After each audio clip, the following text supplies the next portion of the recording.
Welcome back, everyone. In today's video, I'm going to go over game 14 of Smithy's Opening Fundamentals. We have Capablanca versus Friedman in Carlsbad, 1933. So let's go ahead and go over the game.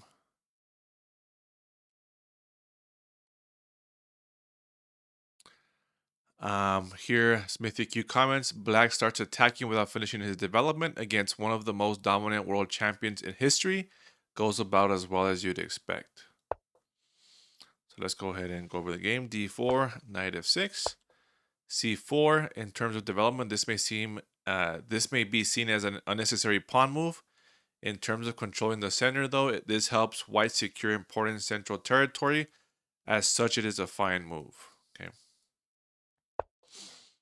E6, knight C3, D5, bishop G5, bishop B7, E3, knight B to D7, knight F3.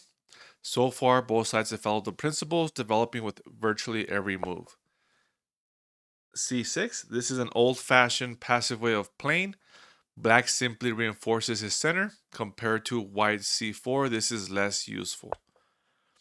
So now white goes rook c1. And then we have d captures c4. This is a waste of time. If black wants to take on c4, he should wait until white moves the bishop. So pretty much it's well known that when white moves the bishop to d3, then you take, that way you force white to move the bishop again and recapture on c4. Right, so let's go ahead and analyze this. Right, for example, if we go back, and if you castle in this position after rook c1, black castles, and then now white plays bishop d3, d captures c4, now bishop captures c4. We have this position, but it's black's turn, right? Now what happens when you take on c4 is that, again, we have the same position, except now black will castle, and then it's white's turn to move, right? So we have the same position as in the other game, the other line, except here, white recaptured and it's black's turn, and black's king is already castled, versus here, again, black castled after taking the pawn, so now it's the same position, except it's white's turn. Now in the game, black played b5, then bishop d3, and then bishop b7. So black's idea was to play b5 with tempo, again hitting the bishop. And then now he can play bishop b7. He needs one more move to play c5 though, for this bishop to be actually active. So again, here white should also castle. a4. Smithy, isn't this an unnecessary pawn move? Yes, this move is thematic in similar positions, but white should finish his development and castle first. Black plays b4, bishop captures f6. White wants to play knight e4, but he needs to exchange on f6 first. So what happens if he plays knight e4? Then we have knight captures e4, bishop captures e7, but then we have knight captures f2, winning a pawn. Bishop captures d8, the knight captures the queen on d1, and black is up a pawn after both sides recapture. So therefore, again, white trades the bishop on f6 by capturing on f6 first. Now knight captures f6. Now knight e4, knight d7. Black moves his knight again without finishing development. Again, black could have castled, and then after captures, this could have been a different position, right? So knight d7, castles, f5, and now black goes crazy. He wants to attack and push the knight out of the center, but the opening isn't about attacking. Time is everything. So knight g3, h5.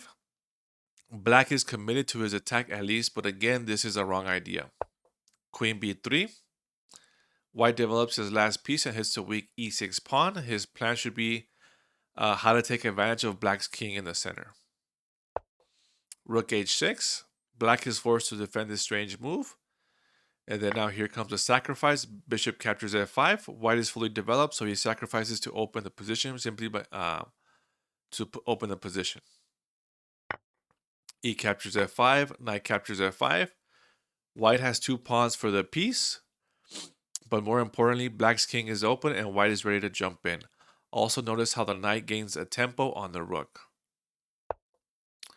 So rook g6, queen g8 check, bishop f8, and then knight 3 to h4.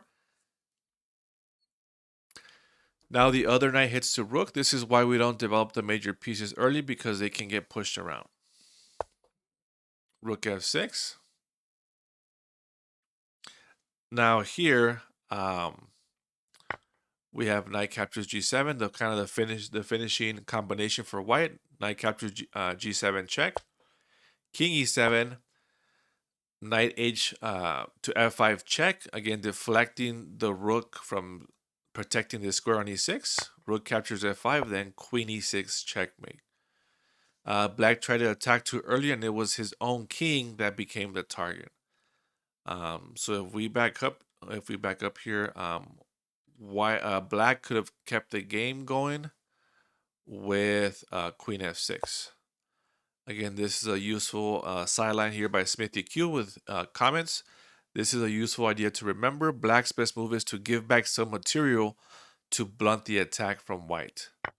So knight captures g6, queen captures g6, e4, and then black castles. Material is close to equal, and black's king, if not perfectly safe, is safer than in the game, that in the actual game that happened, right?